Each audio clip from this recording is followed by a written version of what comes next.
Hello YouTube, it has been a while. I figure my first video back, I'll do a bit of a tour of the gym.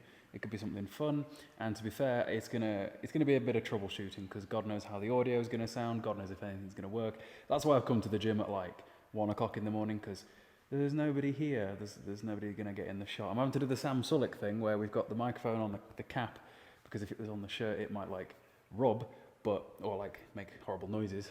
So yeah, let's do a bit of a tour.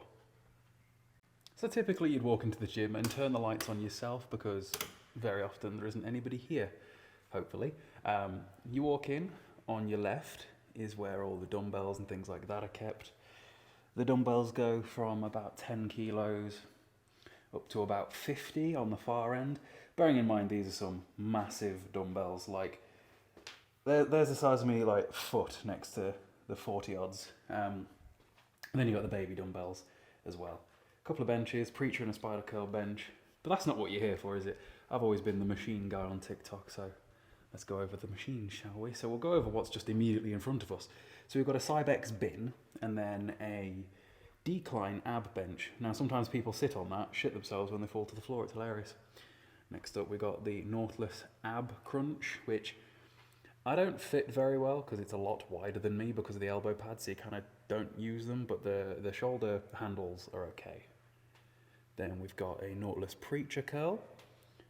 Then we've got a cybex preacher curl with rotating handles so that it's a little bit comfier on the wrist, but then we lose the comfort on the elbow as we come over to the Nautilus tricep extension.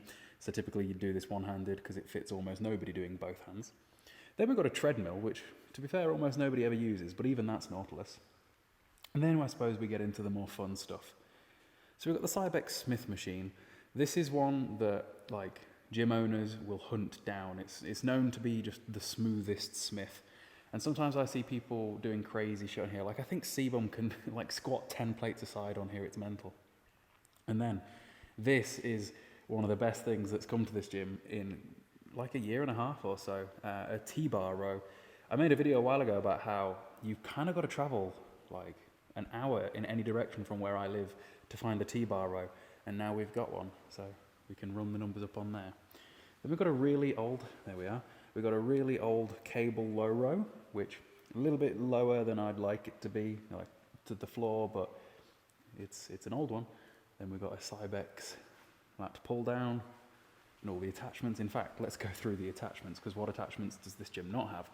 So we've got a variety of cuffs, a variety of D handles, single ropes, long ropes of varying lengths and varieties.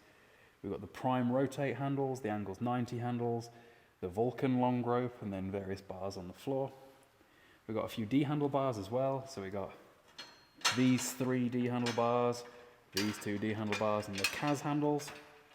And then if we come behind, on the floor we got belts, dipping belts, and all that sort of thing.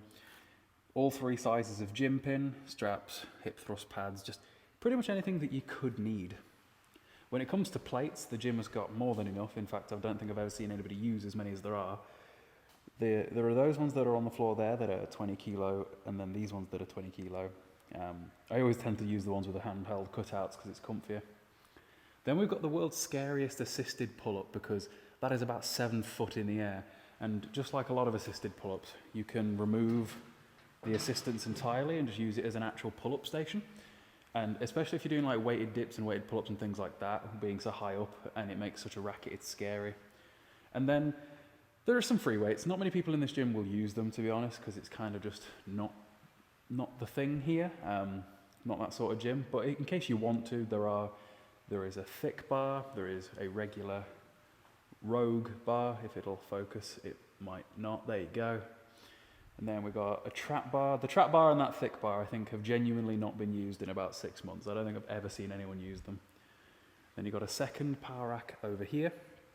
There are 2 just in case, but realistically, the most that they'll see use is when people will deadlift from this bit here.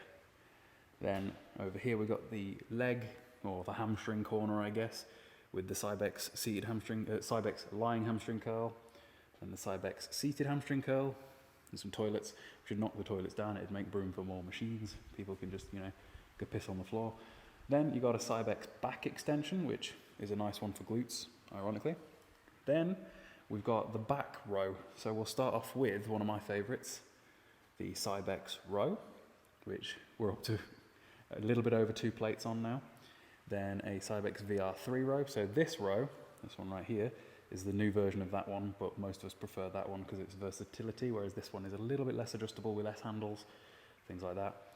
Then a lot of people will recognise this one, the Nautilus Nitro pull down. And then the Nautilus Nitro compound row, there's my tripod. Same thing, vertical pull down, horizontal row, just take your pick. And that's it for the back stuff. Now let's go for the presses.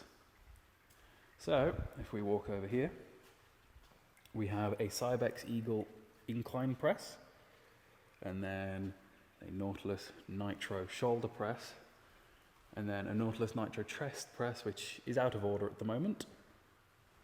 Then we have leg corner. So we got the Nautilus abductor adductor combo, so 2 machines in one. We have a Nautilus leg press, pin loaded, and then a Nautilus leg extension.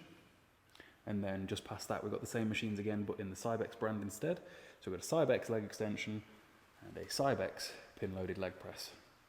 Now, even though they're technically the same machine as far as you're concerned, when they actually use them and feel them, they are very different. Then we've got the hack squat, which, well, to be fair, people will argue all day over whether it's a hack squat or a leg press. It does specifically say leg press on there, but considering there's that one, and this one is just lying down, a lot of people just call this the leg press. And then you've got naughty calf corner, so calf machine 1, a cybex calf machine, and then the only Pulstar machine in here, the Pulstar calf raise. So realistically, that's it when it comes to the machines. Next up, we've got the cables, which, to be fair, we've kind of walked past a few times. The gym's pretty small, so like, it doesn't take many people for it to feel busy. Like, if there's 5 people in here, it feels pretty busy, especially with parking and stuff like that. But you become friends with everybody pretty quick, so it's cool. Then, so we've got a dual cable stack here. So 2 cables, but it's very narrow, which is nice for curls or anything arm focused. Then we've got a functional trainer here where you can adjust the width, the height and all that sort of thing. Again, 2 cables. And then this sort of cable stack over here, you've probably seen a million times. It's just a narrow cable stack. There are no wide cable stacks in here because it's just kind of not necessary. And then when it comes to benches, there's this one, that one, and the one in the Smith. All of them are adjustable to be moved around. So that is pretty much it. Let's go get a bit of an aerial view from upstairs. I don't intend on heavily editing these videos, by the way. I'm much more a click, record and talk sort of person. If I had to edit these videos heavily, I don't think I'd do them at all, to be real. Which is kind of why I'm kind of glad that like Sam Sulek's rise to fame is happening, because it's helping people's attention spans in terms of like paying attention to a longer, less edited video. So yeah, this is pretty much intent in a nutshell. And some sofas, in case you want to sit here and be careful when you bang your head, which I think I've done about 4 times. Oh, and a plank. And there's the speaker. So pretty much whoever gets here first decides on the music. It's going to be interesting to try to see if I can do like full training sessions in here and record it without getting demonetized because of, you know, music in the background. I don't know how the hell Sam Sulek manages it, because it's not like he can turn the music down in his public gyms that he trains at. But that is about it. So if you enjoyed this video, make sure you are subscribed, click like. I nearly said click the follow button. That would be the wrong platform. I'm kind of interested in doing Sam Sulek style training videos. I'll call it the training log, you know, because I'm the game log guy. I might as well just training log as well. And expand into YouTube with that, and then somehow potentially use the YouTube training clips, repurpose them into TikToks, try to like streamline the content flow, all that sort of thing. But yeah, that is the tour of the gym. Much easier to do it nearly 1 o'clock in the morning when there's nobody else here. So yeah, I'll see you later.